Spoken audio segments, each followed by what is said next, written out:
बिस्मिल्लाहिर्रहमानिर्रहीम अस्सलाम वालेकुम। टुडे विद अज़मा बुखारी के आज के व्लॉग के साथ हाजिर खिदमत हूँ और आप सबकी सपोर्ट का, आप सबका चैनल को लाइक करने का, सब्सक्राइब करने का बहुत बहुत शुक्रिया। और बेल आइकन जो है वो ज़रूर दबा दिया करें ताकि जब मैं आपसे बात करने के लिए आऊँ तो आप तक आसानी से पहुँच जाऊँ। आज करने को तो बहुत सारी बातें थी। जो अली अमीन गंडापुर हैं, कभी उनकी पार्टी खुद उनको कहती है कि वो वज़ीर आला हैं, कभी कहती है नहीं है।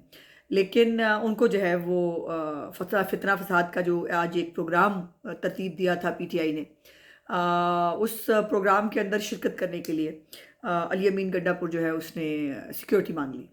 और बल्कि सिक्योरिटी ने प्रोटोकॉल मांग लिया। और उसको फिर जो है वो बता दिया गया कि भाईजान ऐसे नहीं होता। आपको जो है ये सिक्योरिटी प्रोटोकॉल जब आप जीत जाएंगे या आपको मिल जाएगा फिर आपको दे देंगे। और मुख्तलिफ़ शहरों के अंदर आज उन्होंने फिर से फितना फसाद बर्पा करने का प्रोग्राम जो है वो तरतीब दिया था।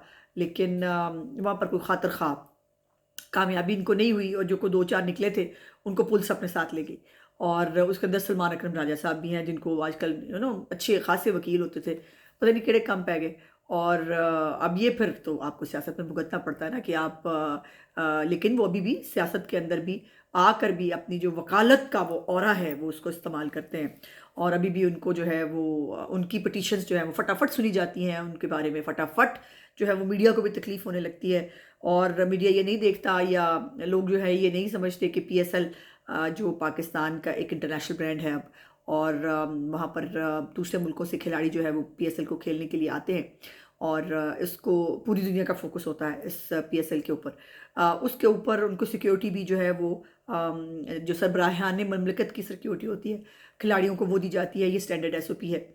और उसके लिए जो है वो 144 भी लगाई गई थी कि कोई भी जलसा जुलूस नहीं हो सकता, चूँकि सारी डिप्लॉयमेंट जो है वो पीएसएल की आज इफ्तिताई तकरीब थी उसके लिए थी। लेकिन नहीं बाज़ आए, इन्होंने हर चीज़ को कंट्रोवर्शियल करना है, इन्होंने हर चीज़ के अंदर फसाद और फितना डालना है तो उससे बाज़ नहीं आ सकते। सो उसके ऊपर फिर सलमान अकरम राजा साहब को जो है वो ले गए पुलिस वाले। लेकिन मैंने सुना है कि बाद में उनको छोड़ भी दिया गया था। और यही पीएसएल का जो है वो एक प्रोग्राम आज पिंडी के अंदर भी था। और पीएसएल की प्रेस कॉन्फ्रेंस जो है वो तैयार की गई थी। वहाँ पर कमिश्नर रावलपिंडी जो है लियाकत चट्ठा साहब वो एंट्री मारते हैं। और एंट्री मारकर वो एक मेलो ड्रामा शुरू करते हैं। और उसके अंदर जो है वो तहलका खेज़ इंकशाफात मीडिया के मुताबिक जो है वो उन्होंने किए हैं। हालांकि वो इंकशाफात से ज़्यादा जो है वो क्या कहते हैं कि फुस हुई हुई फुलझड़ी थी जो अपनी तरफ से तहरीक फसाद ने, जो आपको पता नहीं, इन्होंने प्लान ABCD बनाया हुआ है। प्लान इनका जो है वो ए उस वक्त ही ख़त्म हो गया जब इनका ख्याल ये था कि ये फ्रॉड किस्म के इलेक्शन करा के बल्ले का निशान ले लेंगे। वो प्लान ए जो है वो नाकाम हुआ, फिर प्लान बी आया कि हम जो है वो जो तहरीक इंसाफ नज़रियाती है उसके साथ जो है हम वो इल्हाक कर लेंगे। वो भी मतलब प्लान बी बुरी तरह फेल हो गया। फिर प्लान सी ये था कि जो है वो पाकिस्तान के जो इलेक्शंस हो गए हैं उनको कंट्रोवर्शियल किया जाए। और उसके लिए जो है वो बाकायदा लाखों डॉलर के ऊपर जो है वो मुलाजम हायर किए गए, लोग हायर किए गए ताकि वो ये काम कर सकें। उसके ऊपर भी खातिर खाए कामयाबी नहीं हुई। इमरान खान को कहना पड़ा जो है कि अमेरिका को और ज़ोर डालना चाहिए पाकिस्तान के ऊपर, तो वो ज़ोर भी नहीं डाल सका। यूरोपीय यूनियन ने भी आज इनकी मंजी ठोक दी और उन्होंने जो है वो कहा कि उन्होंने फेक एक जो है वो स्टेटमेंट यूरोपियन यूनियन की तरफ से जारी की गई। उसको उन्होंने बरमला कहा कि जो भी किसी को इलेक्शन के ऊपर कोई प्रॉब्लम्स हैं तो वो कानून का रास्ता इख्तियार करे। जो उन्होंने फेक स्टेटमेंट जो है वो जारी की थी। अब प्लान डी जो है वो निकल के आया, वो था लियाकत चट्ठा। और कमिश्नर साहब जो हैं उन्होंने आज मतलब उन्होंने कहा मैं बहुत पशेमान हूँ, मैं बहुत शर्मिंदा हूँ, मुझे नींद नहीं आती, जो कुछ मैंने किया है। मुझे वैसे पहले लगा कि वो जो पता नहीं वो बात हो रही है कि कोई फ्लैट है कुछ सेंटोरस के अंदर, उसके अंदर कुछ पुरस्रार किस्म की मामलात थे, शायद इस कमिश्नर साहब के उसके ऊपर नींद नहीं उनको आ रही होगी। नींद तो वैसे उस पर उड़नी चाहिए उनकी।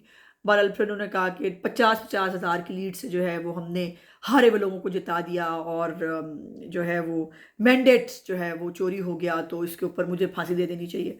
उन्होंने खुद भी फांसी जो है वो की। और उसके साथ साथ मज़े की बात यह कि चीफ इलेक्शन कमिश्नर और चीफ जस्टिस ऑफ पाकिस्तान काजी फैसला दोनों के लिए भी उसने फांसी तजवीज़ कर दी। अब इसके अंदर 2-3 बातें हैं। पहली तो बात यह है कि उन्होंने कहा कि नमाज फजर के बाद जो है उन्होंने खुदकुशी की कोशिश की। तो समझ नहीं आई कि उनकी बॉडी लैंग्वेज में कहीं खुदकुशी वाला कोई एलिमेंट तो नहीं था। बड़ा मतलब खुदकुशी की कोशिश के बाद मेरा ख़्याल है सीधे बाथरूम गए। बाथरूम जाके उन्होंने चंगा अपने आप को तैयार किया, जो है वो सूट बूट पाया, पा के तैयार श्यार होके तो वो प्रेस कॉन्फ्रेंस करने आ गए।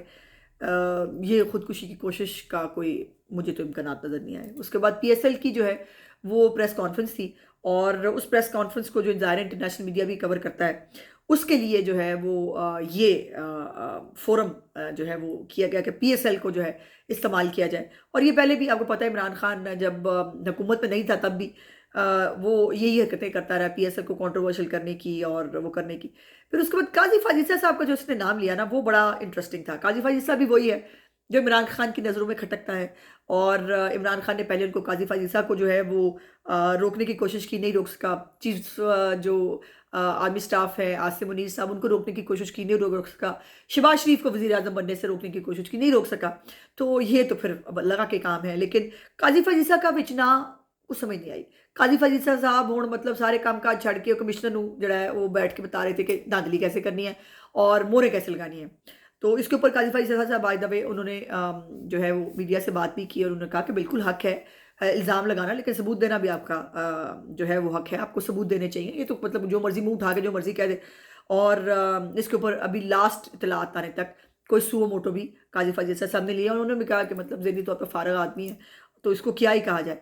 अब इसमें जो 3-4 चीज़ें हैं, एक तो कमिश्नर साहब जो है उनके पास कोई कानूनी इख्तियार नहीं होता इलेक्शन कराने का। कानूनी इख्तियार जो है वो डीआरओ के पास और आरओ के पास होता है, और कमिश्नर साहब जो है वो मैं कौन जी में खामखा थे इस पूरे प्लान के अंदर। और फिर जो है वो जो पीटीआई का एहतजाज है जो उन्होंने प्लान किया हुआ था, उससे एग्जैक्टली 1 घंटा पहले ये प्रेस कॉन्फ्रेंस तरतीब दी गई। और ये इसलिए कि हिजान पैदा किया जाए, जो मीडिया पे हुआ बेतुका ही हिजान, मीडिया को पता नहीं क्या शौक है। कोई मेरे ख्याल वो नहीं होती ना, कोई खबर तो चल पड़ते हैं, जो मर्जी खबर आ जाए बस उसके ऊपर हम जो है वो। और उसके ऊपर ये एहतजाज से पहले ये किया गया। फिर दूसरी बात ये है कि जो सज़ाए मौत उन्होंने मांगी है अपने लिए भी और बाकी लोगों के लिए भी, जो जुर्म उन्होंने जो बकायदा चले मान लेते हैं, जुर्म जो उन्होंने कहा कि जी मैंने बड़ी धांधली की है, मैंने बड़ा जुल्म किया है मुल्क के साथ, और बाय द वे 1971 को वो भी याद कर रहे हैं। ये भी इत्तेफाक, हसीन इत्तेफाक कि इमरान खान और उसकी पार्टी भी 1971 की बात करती है, वो भी 1971 की बात कर रहे हैं। तो जो जराइम वो कह रहे हैं उसमें तो सजाए मौत बनती नहीं है। तो ये सजाए मौत क्यों मांग रहे हैं? उसकी वजह है कि मौसूफ जो है वो ज़हनी दबाव का शिकार है, और वो 3-4 साल से वो ज़हनी तनाव की जो है वो अद्वियात भी इस्तेमाल कर रहे हैं। लेकिन इसका दूसरा पहलू भी हो सकता है। दूसरा पहलू ये है कि ए फिलर छुट्टो, अगर तो गल बन गई तो ठीक है, तो ना गल बनी तो कहना मैं तो पागल अज, है जी। और पागल की तो आपको पता ना किसी बात के ऊपर कोई एक्शन नहीं हो सकता। तो हम आराम से कह देंगे मैं ज़हनी दबाव का शिकार था, मुझे पता ही नहीं चला मैंने क्या कह दिया। ऐसे ही स्टोरी जो है 2013 में हुई थी, जब उस वक़्त के एडिशनल सेक्रेटरी इलेक्शन कमिश्नर थे अफ़ज़ल खान साहब। उन्होंने भी एग्ज़ैक्टली यही ड्रामा प्लान किया था। उस वक़्त भी उन्होंने कहा चीफ जस्टिस ऑफ पाकिस्तान और चीफ इलेक्शन कमिश्नर जो हैं वो दोनों इन्वॉल्व हैं। 2013 के इलेक्शन में जब मियां नवाज शरीफ साहब जीते थे और नून लीग की हुकूमत आई थी, और ये प्यारे अफ़ज़ल पार्ट 2 है। ठीक है जी, वो प्यारे अफ़ज़ल पार्ट 1 था, ये प्यारे अफ़ज़ल पार्ट 2 है। सेम स्क्रिप्ट भी वही है, बिल्कुल सेम। अच्छा, उसके बाद जो इनकी जो आती है प्रेस कॉन्फ्रेंस के बाद जो एक हिजान बर्पा होता है, कोई मिनटों सेकंडों के अंदर मोहन सलाई साहब जो है वो एंट्री मारते हैं, और मोहन सलाई साहब ट्वीट करते हैं और वो कहते हैं कि जी मैं बिल्कुल उनको अच्छा नहीं समझता था, लेकिन एक पाकिस्तान की अजीम हस्ती ने उनकी मेरी सुलह कराई। वो अजीम हस्ती कौन है भला? मुझे तो जाने, चौधरी गुलाम सैन है ना, मेरा भी ऐसे ऐसा निकला था। चौधरी गुलाम सैन वो हस्ती है जिन्होंने इनकी सुलह कराई थी मोहन सलाई के साथ, और वो कह रहे हैं कि बहुत अच्छा आदमी है अब वो। तो मोहन सलाई साहब ने खुद ही पहला कतरा उस स्टोरी के अंदर गंद का डाला, जिससे उसके बाद फिर वो पूरी दाल गंदी हो गई है जी, बल्कि वटी वटी हो गई। और उसके ऊपर जो है वो बहुत सारी चीज़ें अब निकल के आ रही हैं, उनके अपने ज़ाती किरदार पे बात हो रही है। जैसे मैंने कहा कि कुछ सेंटोरस की मामलात की बात हो रही है, कुछ ये बड़ा इत्तेफाक है कि बड़ा शगफ रहा है लियाकत चट्टा साहब को हाउसिंग सोसाइटियों का, और बहुत सारी हाउसिंग सोसाइटियों में खुद भी वो पार्टनर हैं। उन्होंने अपने बेटे की शादी भी एक बड़े जो हाउसिंग सोसाइटी है उसके मालिक की बेटी के साथ की है। बड़ी लेविश किस्म की बाहर शादी हुई थी, और पता नहीं जहाँ जहाँ हाउसिंग सोसाइटी का नाम आता है वहाँ पे इनका नाम आता है। और इस प्रेस कॉन्फ्रेंस से पहले जो ब्रेकिंग न्यूज़ है वो ये है कि मियां असलम इकबाल, जिसको पीटीआई ने अभी 2-3 दिन पहले जो है झूठो झूठ चुताली जो है वो पंजाब के वजीर आला के लिए नॉमिनेट किया था, जो उनके पास नंबर नहीं है, उससे मुलाकात करते हैं चट्टा साहब अब इस प्रेस कॉन्फ्रेंस से पहले। और जाहिर है वो शह दे के भेजता है, उनको बता के भेजता है कि आपने क्या कहना है। और ये जो स्टोरी है ये शुरू एक आधे दिन में ही होती है, चूँकि कल अभी मौसूफ जो है वो बाकायदा हमारे एमएनएस को, जिनके बारे में वो कह रहा है कि मैंने जिताया है, और अब तो पूरा रिकॉर्ड सोशल मीडिया पे भी आ चुका है कि हमारा कोई एमएनए 50,000 की लीड से नहीं जीता। 9,000, 4,000, 7,000, 11,000, 12,000, ये ज़्यादा से ज़्यादा ये लीड है जिसे जीते हैं। और जो ज़्यादा लीड मेरा ख्याल है जीते हैं वो हैं परवेज़ अशरफ साहब, जो पीपीपी से हैं, उनकी लीड मेरा ख्याल 34,000 के करीब है गालिबन। तो हमारा तो ये भी इसमें जो है वो हो जाता है। फिर दूसरी बात ये है कि असलम इकबाल साहब के साथ इनका पुराना ताल्लुक है, जो ये डीजीपी रहे हैं, वो जो पाकिस्तान में घर नहीं बनाने थे ना 50 लाख घर, उनके डीजीपी रहेंगे पंजाब में। और उसके अंदर असलम इकबाल का एक फ्रंट पैन है, उनकी हाउसिंग सोसाइटी है, और बेसिकली वो हाउसिंग सोसाइटी असलम इकबाल की है, और उसमें भी ये पार्टनर है। तो ये काफ़ी सारे मामलात इनके हैं। फिर ये कि तहसीलदार भर्ती हुए थे मौसूफ, और आज जो है वो वैसे जब बात करता है ना बंदा तो बता देता है वो कितने पानी में है। तो आज भी उन्होंने कहा सूट सवाए हुए हैं।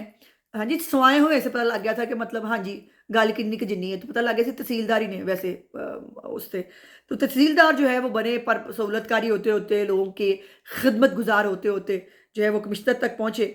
और इनके बहुत सारे ताल्लुक वास्ते नजफ हमीद और फैज़ हमीद के साथ भी बताए जाते हैं। और ये बाय द वे ये भी आपको ब्रेकिंग न्यूज़ दूँ कि इन्होंने 2 दिन पहले जो चीफ सेक्रेटरी हैं पंजाब के, उनको फ़ोन करके कहा कि जी मेरे अमले ने बहुत अच्छा काम किया है, इलेक्शन की ड्यूटी बहुत अच्छी दी है, उनको तारीफ़ी असनाद दी जाए। हुण दसो बंदा की करे, इन्हां दा की हाल होना चाहिए है। ये मतलब पागल समझते हैं। ये मीडिया का दौर है, इसमें हर चीज़ जो है वो रिकॉर्ड हो जाती है। और 3 दिन पहले मौसूफ ने अमेरिका का वीज़ा भी लिया है जी। उन्होंने ख्याल ऐसी कि गंद पाओ तो गंद पा के निकल जाओ, तो वो नहीं होया है जी, फड़े गए ने। और उनको मेरा ख्याल है हिफाजती हिसार में लिया गया है कि करतूत ना फरमा दें कोई और साढ़े ते ना पै जाए हैं जी। इस मामले में इनको हिफाजती हिसार में लिया गया है। और बेटे की शादी पर जो है वो एक लग्जरी गाड़ी उनको गिफ्ट जो है वो दी गई थी। अब वो गिफ्ट किसने दी थी ये भी चट्टा साहब जो है अच्छा वो बता दें। और इन मामलात के ऊपर खुदकुशी करते तो बात समझ भी आती थी। अब उन्होंने खाम खा का एक तमाशा जो है वो क्रिएट किया। अब इसके ऊपर अच्छा होता सबूत दे देते। और आज जब वो आए ही थे प्रेस कॉन्फ्रेंस अवाम से खिताब करने, और बाय द वे उन्होंने कहा कि जी ओवरसीज़ का और सोशल मीडिया का बड़ा प्रेशर है उनके ऊपर। हाँ जी सुनाए। तो वो फिर आज ओवरसीज़ जो है वो उनको नहीं बचा सके, और सोशल मीडिया ने उनका बोरा बिस्तर जो है ना वो पैक करके उनको घर भिजवा दिया जहाँ से वो आए थे।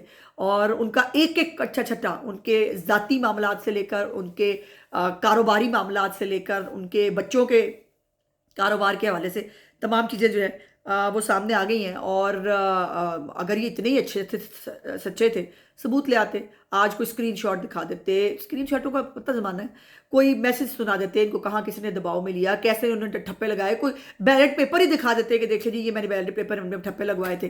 तो झूठ जो है वो थोड़ी देर के लिए चल तो जाता है, लेकिन बिक भी जाता है थोड़ी देर के लिए, लेकिन झूठ की शेल्फ उम्र काफ़ी नहीं होती, कम होती है। और ये मौसूफ जो है इनको ईसीएल पर डाला जाना चाहिए। अब इनकी बहुत सारी तहकीकात होंगी। वो जो रिंग रोड के मामलात हैं जिसके ऊपर इनके पहले ही इनके ऊपर जो है वो खुल गई हुई थी इंक्वायरियाँ। और बाय द वे मौसूफ 20-25 दिन के मेहमान हैं, सरकारी मेहमान कह रही हूँ मैं, और उनकी जो है वो रिटायरमेंट होने वाली थी। तो रिटायरमेंट से पहले उन्होंने कहा कि मैं कोई ना कोई कारनामा सर अंजाम दे दूँ तो मैं इनकलाबी हो जाऊँ। दूसरा ये है कि हो सकता है मतलब लॉटरी लग जाए, और पीटीआई जो है वो हो सकता है, चलो पंजाब में नहीं, असलम इकबाल ने कहा होगा चलो खैबर पख्तूनख्वा में ही कुछ दे देंगे आपको कहीं ना कहीं एडजस्ट कर देंगे। लेकिन टाइट फिश। और ये जो आज का सो कॉल्ड जो एक तमाशा और बहाना था इलेक्शन को कंट्रोवर्शियल करने का और पाकिस्तान के अंदर हिजान बर्पा करने का, वो बुरी तरह फ्लॉप हो गया। मेरा आज का व्लॉग देखने का बहुत बहुत शुक्रिया। इंशाल्लाह अगले व्लॉग में आपसे बातचीत होगी। मेरे चैनल को लाइक, सब्सक्राइब और शेयर जरूर कर दिया कीजिए। खुदा हाफिज़।